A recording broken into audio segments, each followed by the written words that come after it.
Welcome back, folks. Before we get into the meat of today's episode, we're just going to take a slight detour, well, not really detour, but a little bit of a break at the start here in order to head to the character builder.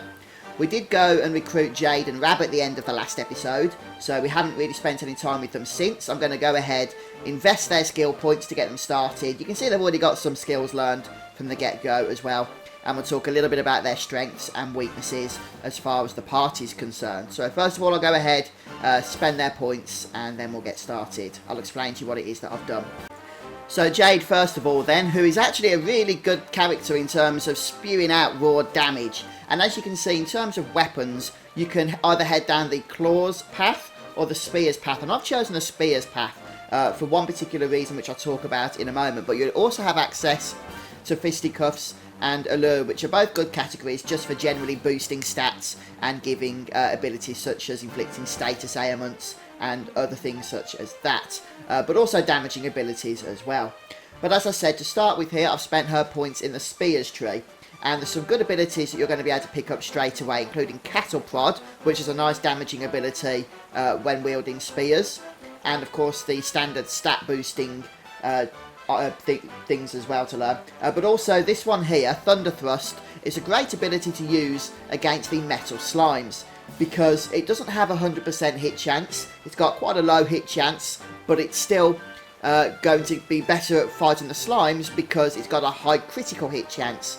So when it does work, you get a kind of net gain, as trying to hit the metal slimes with a normal attack is likely not going to cause a critical hit, and so they're not going to die. But with Thunder Thrust, you're more likely overall to actually be able to kill them. And on top of that, it's a good way of making your way over to the Party Pooper ability, which I'm not quite there yet, got another 7 points to earn. But that's a good AoE ability for just dishing out a ton of damage to the enemies as well. So that's what I'm focusing on next. Right, so now I'm going to go ahead and do the same for Rab, and be right back with you. Right, so for Rab then, he has 3 categories of abilities we can learn: Heavy Wands, Claws, and Enlightenment. Claws, you can go down that path if you wanted, quite an interesting choice for Rab, but for me it's all about the Heavy Wands, since he's going to be a spellcaster. The Enlightenment tree is also useful, but it's mostly going to be stat increases and passives, so in my opinion you're better off saving this until a little bit later on once you've got some of the bread and butter abilities learned and ready to go. So for that reason, I'm going to strongly recommend you start down the Heavy Wands section of his skill tree. And what I've gone ahead and done is, first of all, learned this ability, MP Absorption, when wielding, because you kind of have to. And then I've gone ahead and learned both Anti-Magic and Staff of Salvation, since they're both fairly useful abilities. In fact, very useful, in all honesty, so you'll probably want to get both of those. And then once you've got Staff of Salvation, you can start heading down south and just unlocking the abilities until you get to Zing Stick, which is a great ability since it allows you to resurrect fallen party members. Now, we already have that ability with one of Serena's abilities, but, you know, having Rab with it as well is just going to be a big bonus, especially in battle. When we're using him instead of Serena, then it's good to have a resurrection spell without having to bring her into the fight. So that's what I'm doing with Rab. I'm going to go ahead and check their gear out next. There's not really a whole lot to say, in all honesty, about equipment. For Rab, I've just gone ahead and given him the Rod of Rapidity that we looted out of a chest recently, a couple of accessories, and same for Jade really, gave her the Garter because it boosts her charm, which is quite an important stat I think for her, along with a boost to her strength as well for weapon damage. And I've also gone ahead and just improved her Glaive, which is quite a powerful weapon from the get-go actually. As you can see, I got it to +2, would have liked +3, but other than that, no real big deal there. So what I'm going to do now, because it's the first real time I've had to do so, is just exit the camp and just go around basically and have a bit of practice with these guys. So I won't bore you with that, you'll see me use them in combat throughout the rest of the series anyway. So I'm just going to go and do that in my own personal time. I'm going to pause the video, and then once I've got a good feel for the characters, we're going to start recording again and get on with the bulk of today's episode as we move on to the next location. All I've done then is level Jade and what's his face up by 1 level, I think it was, from 23 to 24, so there was a couple of levels behind my other party members, so they're only 1 level behind now. Alright, what we're going to do then is use the zoom spell, and we're going to zoom over to Gondolia Sea, and that's going to put us at the closest dock to our destination that we can currently access. So you can also go to the dock of the area that we're currently in, but not really worth it in my opinion. You'll have a longer sailing trip to get to where we need to go.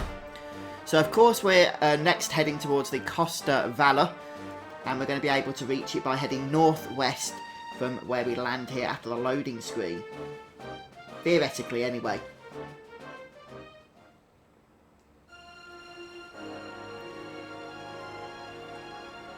Okay, so we can see the dock already. It's got a nice pink exclamation for us as well.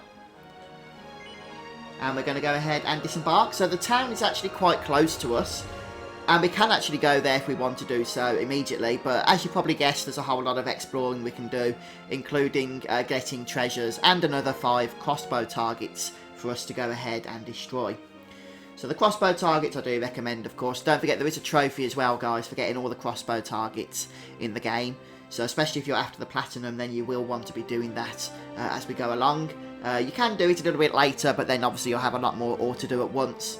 So yeah, better off to do it all as you're able to do so. Break up the journey a little bit, as they say.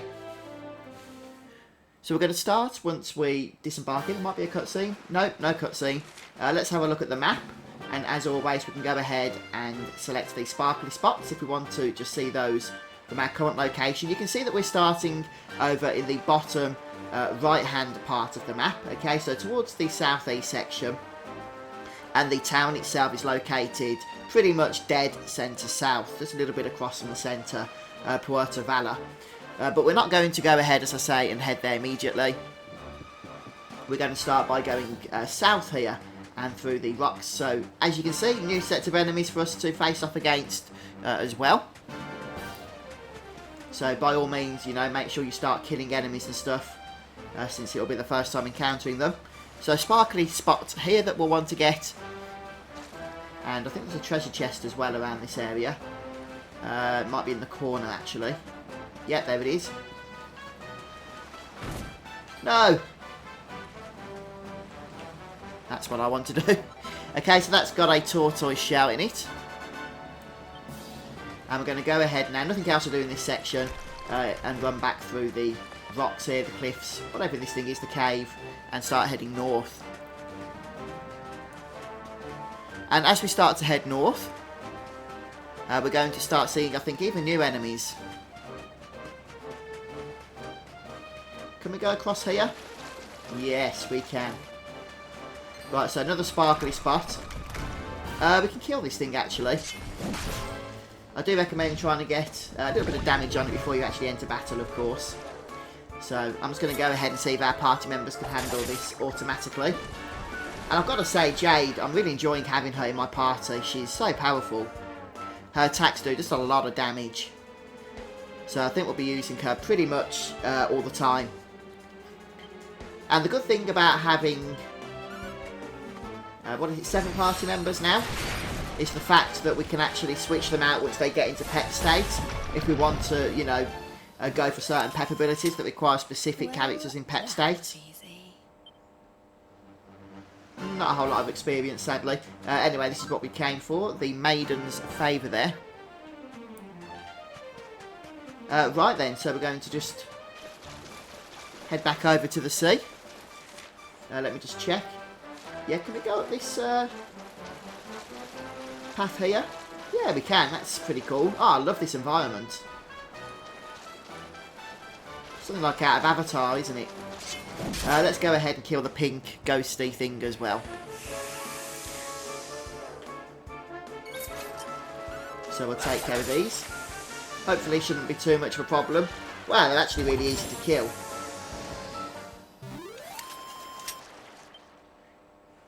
So we want to come this way because there is something to nab here. Ah, we just got a accolade there. I want to make sure we haven't missed it. It might be a sparkler, I don't think it's a chest. Yeah, there it is, look. I mean, the whole cave's quite sparkly, so I guess it can be a little bit easy to miss, but that's the one you want to get. Okay, and we can see there's another island over there. We should also be able to access that. And I can already see there's a treasure chest. And it's actually going to contain a piece of armour for us, this one. Whoa, battle time. A group of squid kids. I think because we want to go for some good AoE here, I'm just going to put Fuzz to follow orders. And yeah, he won't be fighting automatically, but hopefully it means we'll be able to just go ahead, especially if he gets the first attack, which he hasn't in this case, and just defeat these guys quickly then.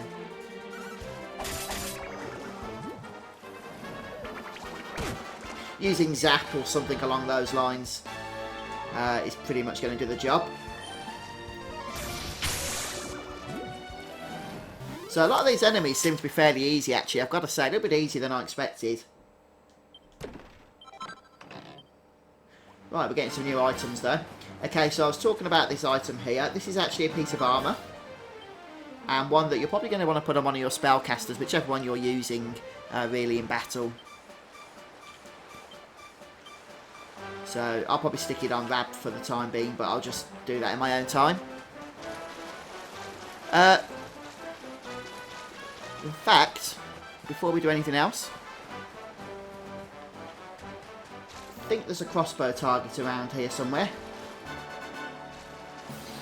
We'll make sure that we don't miss that. Maybe if we just head out into the sea a bit. If not, I'll just spend a little bit of time to find it, and then I'll show you guys exactly where it's located. Yeah, I'll do that. You can see the crossbow target actually just quite low down. I was looking a little bit higher up than it was. One thing to mention as well, that coral hairpin we just got, I can't give it to Rab, so I've given it to Serena. It's actually got a good boost to magical mending on it as well anyway. So, you know, kind of makes the most sense really, doesn't it? Right then, so we're going to just head back over to the beach now. And yeah, there's going to be lots of enemies around here still. If I just open up the map. What am I doing? Map's what I want. There should be a sparkly point not too far from here. Yeah, just up by the bridge. And I think it's a harvest point. Yeah, it's a flower.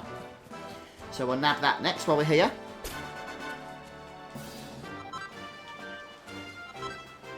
Okay, some wave weed and butterfly wing. And we're going to head across the bridge next. So I'm just going to kill a few of these enemies as well while they're around. From the bridge then, there's one item in this area that we can't get unless it's night time, so we'll come back for that a little bit later. It is in this area though, as a sparkly, I think it is, if you are at night time. And while we're here as well, we're going to head over to the side here. You can see there's another crossbow target. So we'll go ahead and zap that, just up on the mountain. And then nothing else really to do for the moment in this section. So we're going to head back over the bridge and get our next crossbow target, which we're just going to want to stick to the kind of northern part of the wall here as we bend round. And we're looking in one of these trees. I think I can see it already. Yep, another crossbow target. So we'll go ahead. Oh, didn't do it. There we go. And do that. And then from here we're just going to continue on sticking to the wall. Oh, actually no, I think that's all the crossbow targets for now. So we'll come back, get the rest a little bit later after we've gone to camp. We'll go to where they're located. Okay then guys, so the next crossbow target I think is actually very close to the city. Like I said, we'll sort that out in a moment. We're going to go and rest up at camp now, since we've grabbed a few items and stuff. So there's also a merchant here that you can speak to as well. And you can also, you know, do some crafting. We got that recipe book, didn't we, if you remember, at the ruins of Dundrasil. And you can get a new armour set and costume for the hero. But I think we need platinum for that one. We don't have any as of yet, at least I don't. I don't think it's possible to have got some. So, you know, we'll just have to come back and do that a little bit later on. I'm going to go ahead and save here, then we'll go back to item hunting. I've changed the time tonight, so we'll be able to grab that item as well that I spoke about in the northern section. But before we do anything else, let's head down the well that's at the campsite. And there's a couple of items I think that we could grab. There's a chest over on the west here, so we'll pick that up first. Okay, a pitch pearl in there. There's one more item. It might be a chest, might be a sparkly point. We'll just have a look down both of the sections here. Yeah, it's a sparkly. Okay, chunk of silver ore. Nothing too exciting, but hey, it's loot, so we should grab it really. And there's nothing in the northern section, so we'll head back out at this point. Right, so the one thing left for us to explore now is the southern part of the map. So that's the southern part, the southwestern part actually, because we've already done the part by the beach.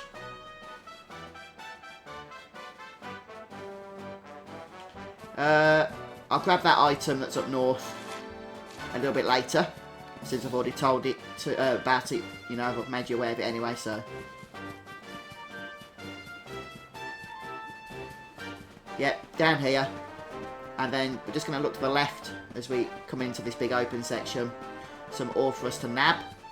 Some minerals. But again, these are located on the map. Good job too, actually. Where the heck are they? Let me just check that. Probably gone past them. Oh yeah, right as we come out they are. Into the open section. There they are, look. Ran straight past.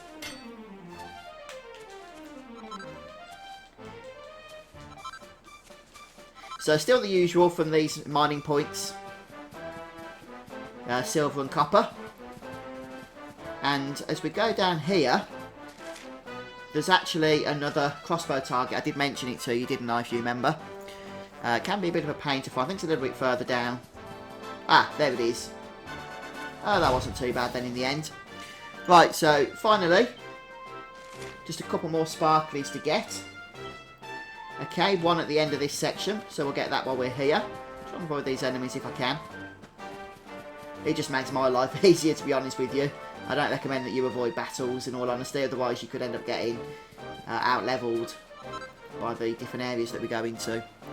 Right then, so there's actually just one more crossbow target for us to get. So I do actually need to go and find that. I'm going to kill some of these enemies as well, since I've not encountered them before. Right, okay, so there's the final crossbow target. We can see it just up in the tree there. I'll show you where that is on the map, but again, not too tricky to find. So that is the final one, as I mentioned. We'll zoom back to camp in a moment, but before we do that, I think there's one more gathering point that's just a little bit further south here, so we'll go and pick that up.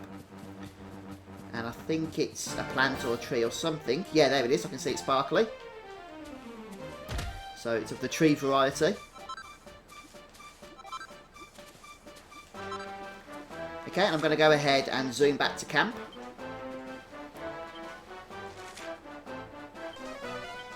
And then we can speak to the NPC there, and he should hopefully give us our reward.